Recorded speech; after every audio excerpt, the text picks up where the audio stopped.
Yeah, it's interesting. So China indeed has an interesting proposal out there, which at first looks surprisingly similar in many ways to it, also addresses privacy concerns of citizens and also prohibits certain very sensitive activities. There are a number of additional elements which makes you very suspicious, right? So first of all, the Chinese AI Act always emphasizes that all AI applications, that it somehow needs to support the general socialist spirit of the government or something like that.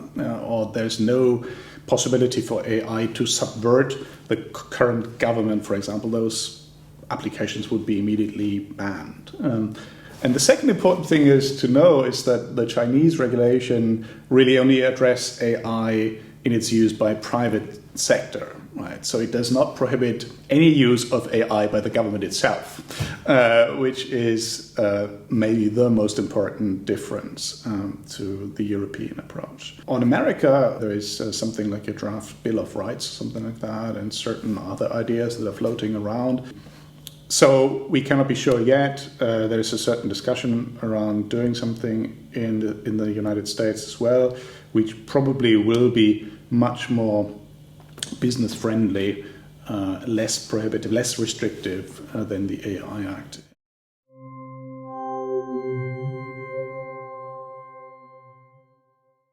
That's the big question indeed, and the critics say that. The critics say it's overreaching, overshooting, driving up the cost for research and for industry use of AI.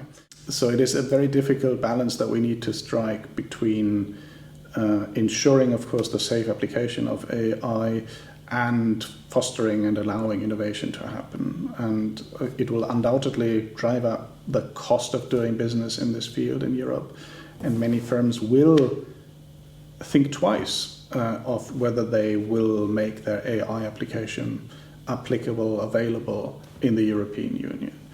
But I should add, it's maybe less of a problem for the big firms. Yeah? So the big firms that have, many employees who are working on compliance already will find it comparatively easy to comply with new legislation in this field. And in fact, the European Commissioner Thierry Breton, was in the Silicon Valley and spoke with tech firms, including OpenAI and Google and NVIDIA, and they've already said, no, absolutely, we find it, your project is great, and we will absolutely make sure that we comply and so forth. So I don't think that's the problem. The problem is more the new firms, the startups, business people who have a great idea and want to start something new. For them, the compliance cost will be very high, probably even deterring, and they might move to other parts of the world in order to start their business.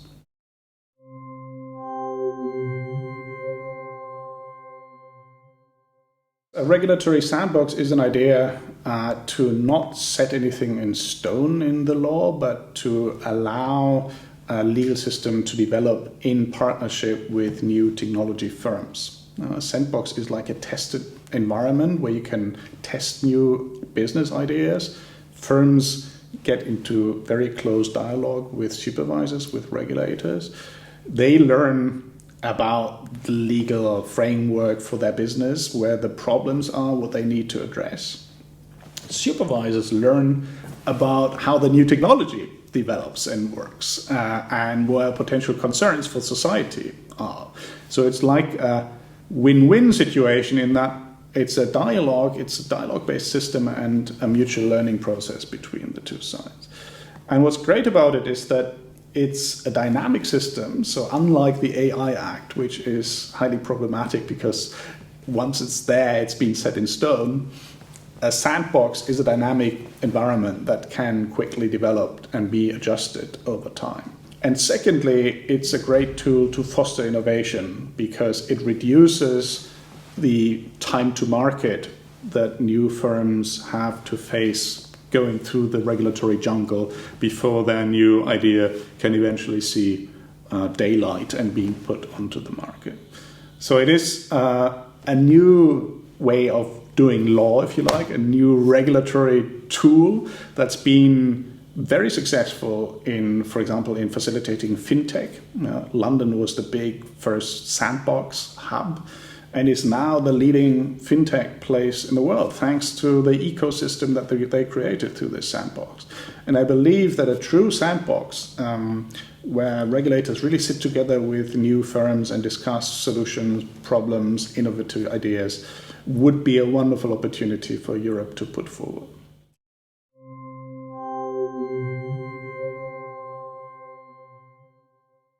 Wenn man sich jetzt so einen Prozess anguckt, aus dem so Regulierungsentwürfe resultieren, wie des AI Acts, dann ist es eben so, dass sich da wirtschaftliche Lobbyistinnen natürlich einbringen stark, dass es aber auch Möglichkeiten gibt, für zivilgesellschaftliche Organisationen sich einzubringen. Und die gibt es auch explizit. Das Verhältnis ist aber nicht ausgeglichen. Das kann auch nicht ausgeglichen sein, weil Unternehmen eben sehr viel mehr Ressourcen, sei es jetzt finanzielle als auch expertisemäßige Ressourcen, in so einen Prozess reinbuttern können, sage ich jetzt mal, als es eine zivilgesellschaftliche Organisation tut.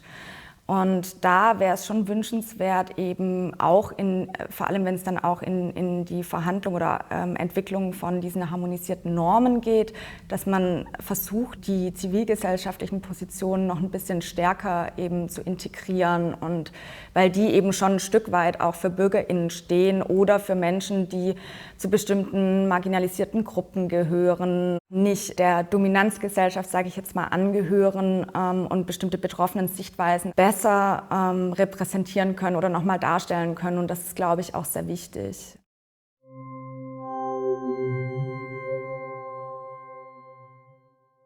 Firms are doing that also in the data protection field, for example. It of course depends on how high the penalties are. And so we need to adjust and to tailor the penalties really well so that they hurt and that they deter, most importantly, from any wrongdoing. And don't forget that beyond the penalties, there's also the possibility of liability, so tort liability.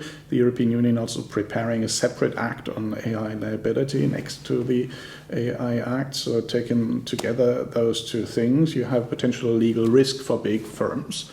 But maybe the most important thing for the big tech companies is the potential negative reputation, I believe, that they might trigger. In the world of social media, if certain practices become known in the market and the media are really jumping onto something like that, the image reputation damage could be enormous and probably much more serious and much faster than any, slow legal challenge to particular behavior.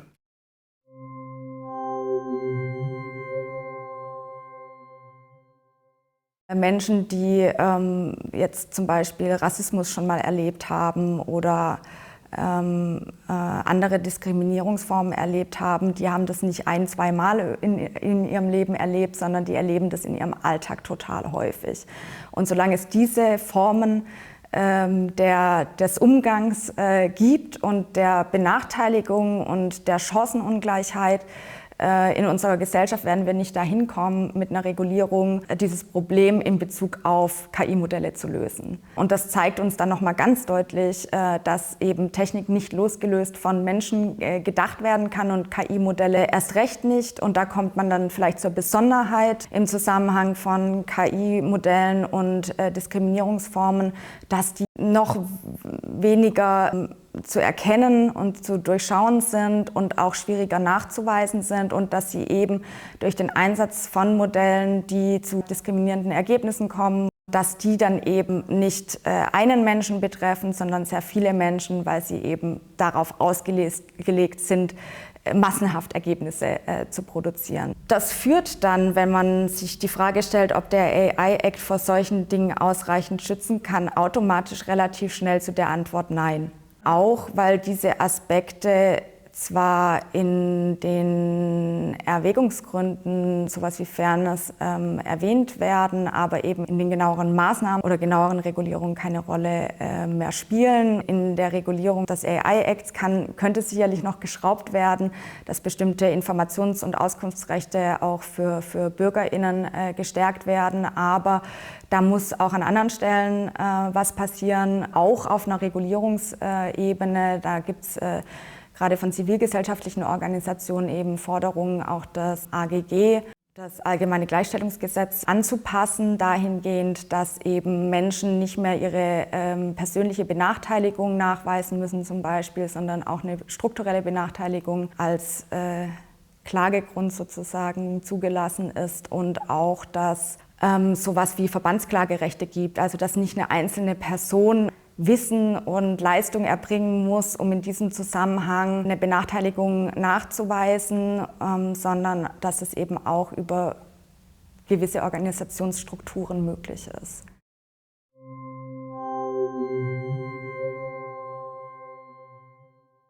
Who knows what comes in the next 1, 2, 3 years? We will have to update the whole act again. And given the speed of regulation in Brussels, I fear that it will be very difficult. Experience tells us that, once we have reached this consensus amongst 27 European countries, everybody's relieved, right? But it's extremely difficult to change anything later on. So once you have this framework in place, it will last for 10 years, and it's extremely difficult to revise later on, which makes it generally very difficult to regulate anything as fast-moving as artificial intelligence.